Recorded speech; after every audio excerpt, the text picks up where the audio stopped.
Football যে কতটা নিষ্ঠুর নেইমারকে না দেখলে তা কখনোই জানাই হতো না। তিনি ফুটবলের রাজা হতে এসেছিলেন, কিন্তু ভাগ্য তাকে বানিয়েছে ফুটবলের দুঃখী রাজপুত্র।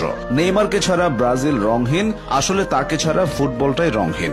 নেইমার ইনজুরিতে পড়েন, ফিরে এসে আবার ইনজুরিতে পড়েন, আবার ফেরার চেষ্টা করেন, এভাবেই কেটে গেল 10টা বছর। নেইমার ভক্তরাও শিখে গেছেন অপেক্ষা কাকে বলে, আক্ষেপ কাকে বলে। ইনজুরি মুক্ত নেইমার প্রতিপক্ষকে কি করতে পারেন তা সবারই জানা, কিন্তু প্রমাণের সুযোগই তো পান না। 2014 সাল ব্রাজিলের ঘরের মাঠে বিশ্বকাপ, হেক্সা জয়ের স্বপ্নে বিভোর ব্রাজিলের ভক্ত সমর্থকেরা। তাদের স্বপ্নের সারথি নেইমার, সব ঠিকঠাকই যাচ্ছিল। কোয়ার্টার ফাইনালে কলম্বিয়ার মুখোমুখি হয় ব্রাজিল। ম্যাচ জিতে সেমিফাইনাল নিশ্চিত করে সেলেসাওরা। তবে অন্ধকার অনিশ্চয়তায় চলে যায় তাদের যুবরাজ নেইমারের ভবিষ্যৎ। ম্যাচ জয়ে সেদিন আনন্দ উল্লাস হয়নি, বরং বিষাদের বর্ষণে ভিজেছিল সমর্থকেরা।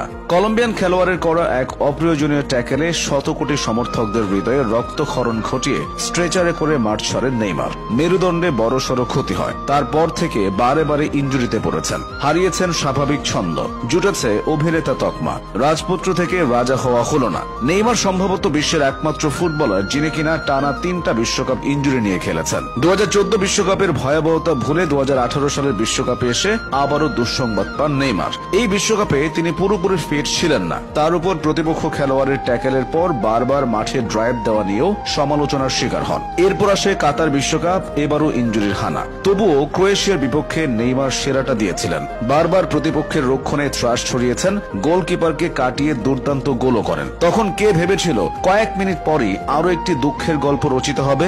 মেসি রোনালদোর মতো নেইমারও বড় বড় শিরোপা জিতেছেন। ব্রাজিলের জন্য মরীচিকা হয়ে থাকা অলিম্পিক ফুটবলের সোনাও ধরা দিয়েছে নেইমারের সৌজন্যে। তবে সেসব এখন সোনালী অতীত। ব্রাজিলের হয়ে নেইমার বেশ সাড়া ফেলেই অভিষিক্ত হয়েছিলেন।